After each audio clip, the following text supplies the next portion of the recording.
Hi, welcome to Professor Kev Show. I got my buddy Hi, thanks so much Pablo for having me. from SafelyCFL. Yep, Afternoon, my friend. How you doing? I'm doing well. How are you? I just living the dream. So why don't we jump right in? Tell us a little bit Mhm. about SafelyCFL. Why'd you start it? So the inspiration actually came from my introduction to recycling in the first place. I actually moved to the United States from India in 2017. So we were really new to the recycling and we were trying to get used to what to put in the recycling. And I would search up almost everything and I would try to see where I would put it in. One day when one of the bulbs in our kitchen stopped working, my dad and I were trying to see where we would throw it in the recycling or the trash. My dad said they're trash, but I said they're recycling because of the glass and the plastic. When I searched it up, it turns out both of them are equally as bad for the environment because of the mercury in them. So it kind of came from the inspiration was from like a realization of that like neglecting such a small issue can have such significant consequences when they're on a global or a national landscape. So I saw this issue and I thought we can really, this is not only an opportunity, but it's also a space where it requires the help of community members like us to make an impact. Because in the past, there's been, when I looked into the issue and I was searching, solutions for how to recycle them actively, I saw there were past government initiatives and there were a lot of websites that taught you how to properly recycle them and raise awareness. But there were no initiatives that actively went out and reached out to people about this glaring issue because let's face it, we are surrounded by light 24/7, right? Besides the when we're sleeping. And it's such an integral part of our life that even though CFL bulbs, which stand for compact fluorescent bulbs, they're very efficient. They are also very harmful because of the trace amounts of mercury vapor inside of them. And here's a fun fact. When mercury enters your brain, it takes more than 10 years for half of the mercury to leave. So that's the half-life of mercury in the brain, which is 10 years. And there's been a lot of research on how it affects development in children and adults. And the numbers do vary, but the significance is that mercury is a very toxic and harmful element. And as I researched more, because I found this very intriguing, and I would just like research on and on about it and see what the problem truly is, because I wasn't really sure why mercury is toxic. And it's because of the way it interacts in your brain, but more so, it's very common. Because do you eat tuna by any chance? Very few, but yes. Okay. And tuna, right? But for people who eat tuna very frequently, there's recommended limits on the cans, recommended limits for how much you should have per week or per month. And that's especially why they're recommended against for pregnant women, because it can cause problems in the development stages of the child. Yep. Wow. So, Yeah. but to your point, like, most people, if they have that light bulb and it's you and your dad's story, you're just gonna go, just throw it away. You're just gonna pick. You're not gonna take the time to research it like you Yeah, did. You're like, whatever, it's one light bulb. It's not gonna exactly. change the world. Just throw it in whichever one you want and stuff. Mhm. But now, what do we do now that we're aware of all of this? Now I have that bulb, and I don't want to put it anywhere because I'm afraid it's gonna hurt somebody. Mhm. So to your point, there's two kind of segments that I noticed when I was talking to people, and when I was presenting the actual problem to people. One was people knew that mercury was harmful, and they knew that recycling or trashing them isn't the right thing, but they didn't know what to do. So many people would keep them in boxes in their garage or boxes in their basement. Other people didn't know the significance of the problem at all. Like you said, you just choose one.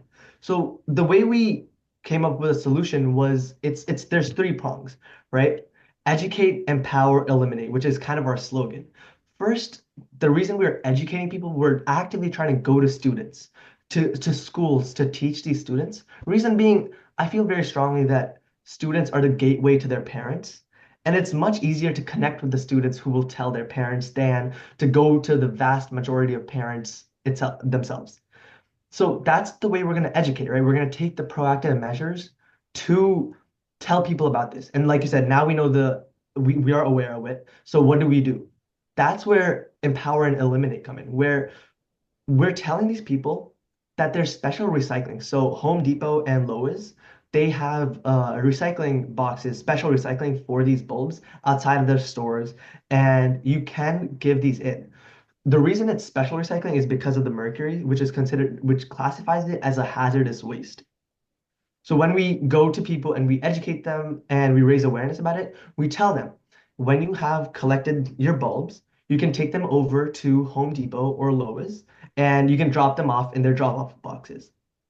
And I'm sure, like, I'll let you ask about the future, but that is something we want to start doing ourselves too in the future, where we're going out to people, collecting their boxes through drives, and also we're empowering them by letting them volunteer and join us.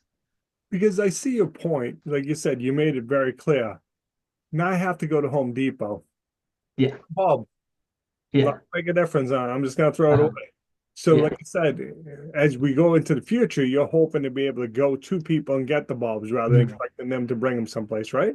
yeah, That makes sense. Tell us more yeah. about Because it really starts from awareness, right? That's the reason why organizations like us have to kind of really put the effort to educate these people because it's a new topic for a lot of people, right? We last this summer we presented at the FBLA National Leadership Conference, which is the Future Business Leaders of America organization in Orlando, Florida. And there were people from all across America, and not many people really knew about the problem before we educated them, right? And it's great to see the reaction on people's faces when we tell them about the statistics and how problematic it can be if it's not handled. We're very lucky that the problem hasn't escalated because we do, even though we dispose over 600 million of these bulbs in the landfill each year, we're lucky that we aren't exposed to them. But the chance that we are is still a chance that we shouldn't take. it. Amen. So, Yes. what's the best way for people to learn more about this? How can I help you?